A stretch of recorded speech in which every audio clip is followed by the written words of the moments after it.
Abalandeli be-channel esisichazekela amaphupho, igama lami nguHlengiwe, isibongo ngohambo thoke. Namhlanje nesifiso sokuthi ngeke ngichaze ukuthi nene uwabuyisa kanjani amandla noma abuyiswa kanjani amandla esithunywa kuwena uma ungumuntu osebenza ngomoya wesithunywa nengengilosi yesithunywa. Uma kwenzakaleni-ke, uma ngabe mhlambe ubo umuntu othe waba phakathi kwabantu kanti abantu baneyinkinga eziningi, wasuzithola umzimba wakho usuthatha izinkinga zabanye abantu zingena kuwena. Kuyenzeka umuntu abambe izinto azithole kwabanye abantu, mhlambe njengokuthi ube sendaweni eyimona, kunabantu othola ukuthi masendaweni eyimona ezizwe iphathwa ikhanda, ezizwe iphathwa inzulwane, ezizwe ikhathala. Akukona ukuthi kusuke ingoba kusuke kuhlangane inhlanganisela yabantu abanezinkinga. Wena njengomuntu onemoya, lento iwembathe laba abantu abanezinkinga, imoya ophila kubona, uke ubone ukukhanya kokusizakala kuwena. Ngaleyo ndlela ube usususa inkinga kubona nokugula bakuphushele kuwena, ngoba bayazi wena ukuthi iyazenzakalela lento, ukuthi wena uyabamba nawo umoya, uyazi ukuthi nanga umuntu ozokwazi ukuthi angilekelele ukuthi aphile lo muntu engihleli yena-ke mina.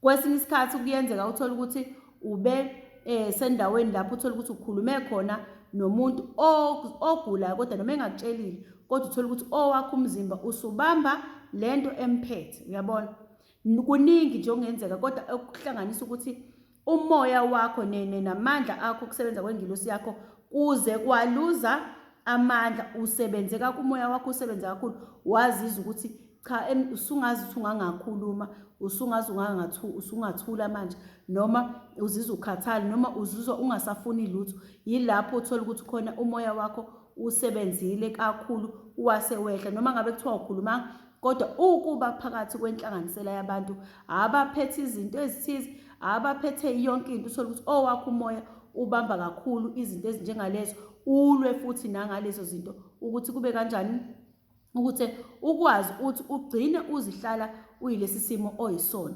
Wenza kanjani-ke ukuthi ubuyisele lesi simo sakho, ukuthi wena ubuyele ngaphansi kwaso, ube yisona, ukuze umuntu ofika kuwena ukwazi ukuthi umoya wakho ufice uphezulu, ukwazi ukumsiza, ukhulume ngento eqondile, umoya wakho ukhulume ngento egcwele phezu kwaloyo muntu. Yikuphi kofanele kwenzeke uma wehlelwe amandla kanjalo? Okokuqala, ngasho ngathi umuntu nomuntu unengilosi yakhe, lapha ingilosi yakhe imtshengise khona ukuthi uyiphuza kuphi noma amandla ayo iwathatha kephi. Okokuqala, kumele uye kulelo sonto sukulibonile. Uyokwenzani khona? Awuyili kuyotshela umfundisi ukuthi ucela kuthandazele noma enzeni, cha. Uyingilosi yakho njengoba ikwaze ukudonsa leza zinkinga zabanye abantu ehlangane nabo, nangokunjalo uma ikulelo sonto izofika nje uhlale phansi, kukhulunywa okukhulunywayo, awulaleli ngamadlebe kuphela. Umoya wakho, inhliziyo yakho, izinkinga zakwakho noma inkinga zakho, uyakhohlwa kuyinkinga. Hlanganisa umoya wakho nenhliziyo yakho nomqondo wakho, ukwenze kube la osukukhona. Wazi ukuthi njengamanje awuzile kulaba abantu abalaba abakhuluma noma benzani, kodwa kwakho yonke lento le yakho iqonde la kuqhamuka khona izwi elisuke likhulunywa, noma inkulumo esuke ikhulunywa, uyilalele ngomoya, hayi ngokuthi ngokuyilalela ngokuthi wena uyazi ukuthi usezothina emva kalokho. Uyilalele ngomoya wokuqonda ukuthi njengamanje kukhulunywa nawe, fanele wena unyuse amasokisi ngesimo sakho, hayi ukuthi iqonde kwabanye abantu, isuke iqonde kwena ngqo into esuke ikhulunywa lapho. Uyabona, ngaleyo ndlela uma wenze njalo, ufike kulelo sonto lakho, ukuphuma kwakho la kunamandla owathola ngesikhathi kukhulunywa la mazwi. Amazwi ethola indawo emoyeni wakho, uyagcwala umoya wakho. Ngalesikhathi kwehliswa isibusiso, ngalesikhathi kuhlatelela icule ethize, awuhlabeleli ngokulithanda, uhlabelela ngomoya, unikezela umoya ukuthi ukwazi ukubamba leli culo, uliqonde ngesimo somoya ukuthi kuthiwani. Ngiyokuchaza ngolunye usuku lokho. Lalela-ke. Owesibili, awuphumi ekhaya lakho wehla wenyuka uma ngabe ube umuntu oluzayo umoya ukade uphakathi kwabantu. Uhlala ekhaya lakho uzame ukuthi wenze imisebenzi nje eyasekhaya lakho, ungabe umuntu ontantayo. Ukwenza ukuthini lokho kuyakuvikela ukuthi ungabi sendaweni enabanye abantu, ukuze umoya wakho uzolokhu uhleli ukhula ufundiswe ezinye izinto, baze bakutshele nangesimo okade uphuma kusona ukuthi ubonile lapho ukhona bewunesimo esinje bakufundise futhi awuphumi nalowo moya nalezo impendulo oyithole lapha nalendlela osuke nayo lapha ungazitholanga izimpendulo zakhona. Fanele ukwazi ukunikeza ukuthi uyazi njengoba kade ulapha kwenzeke kanje ingakho ube kanje, ukuze ngokulandelayo uyothi mawuphuma uzithola kuleyo ndawo amandla osunawo nezimfundiso onazo nezinto ezintsha oyitsheliwe ukwazi ukumelana naleso simo singakuhluli futhi ungalokhu uphindele endaweni eyodwa. Okwesithathu, fanele ube umuntu ongazohlala endaweni lapho kunomsindo khona, lapho abantu abahleli nabo bengamfuni, lapho abantu anabo bekhuluma ngegama lakhe bemxova nje umoya. Akufanele ube sendaweni enjalo futhi. Okunye futhi okubalekile, akufanele ube umuntu ohamba edla emile nje noma ngabe kuthiwani, kakhulukazi abantu benomoya, musu uhamba udla umile, udla ama-chips uthi uhamba udla i-apple, uhamba uluma i-apple. Akufunakali lokho kuwena. Yazi ngobani? Ingilosi yakhe ehlelwa amandla kunokuthi ihambe nawe yonke indlela, iqale phansi, icoshele wena, iklinelele wena, iyenzele inake lapha. Ngasikhathi ilungisa lento yonayo laphana, wena ngaleso sikhathi ngabe ihamba nawe wonke, ubuye uziyongena ekhaya lakho, kuba khona ukuphazamiseka uyona ngaleyo ndlela. Uyabona, ngoba phela bakwethu ziningi izinto la esingazazi uthola ukuthi omunye kunzima ngisho nokuthi aqonde ukuthi ngisho ukuphimisela amathi lokhu phansi kuyinto eyinkinga kanjani ngokwezingilosi nakwedlozi lakho. Uyabona, ngenzeka ukuthi ulahlile laphana, bayitshela ukuthi cha ngoba akwenziwa, ake ngigcine lapho ukuthi cha ungakwenzi akwenziwe.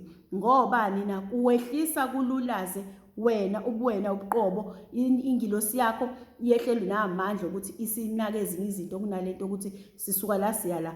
Fanele ube umuntu ophuma la eyokwenza leyo nto ayenzayo, mayothen abuye aqonde aze endlini, angabe umuntu ogijima yonke indawo ngoba uyehla umoya.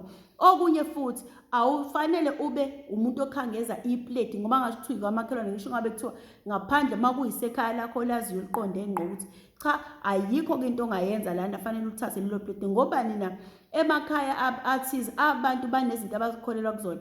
Kungenzeka ukuthi kunengane la ekhaya ethola umsebenzi ngokuthi yona igwaze ngomzimba wayo ukuze ethole ukudla.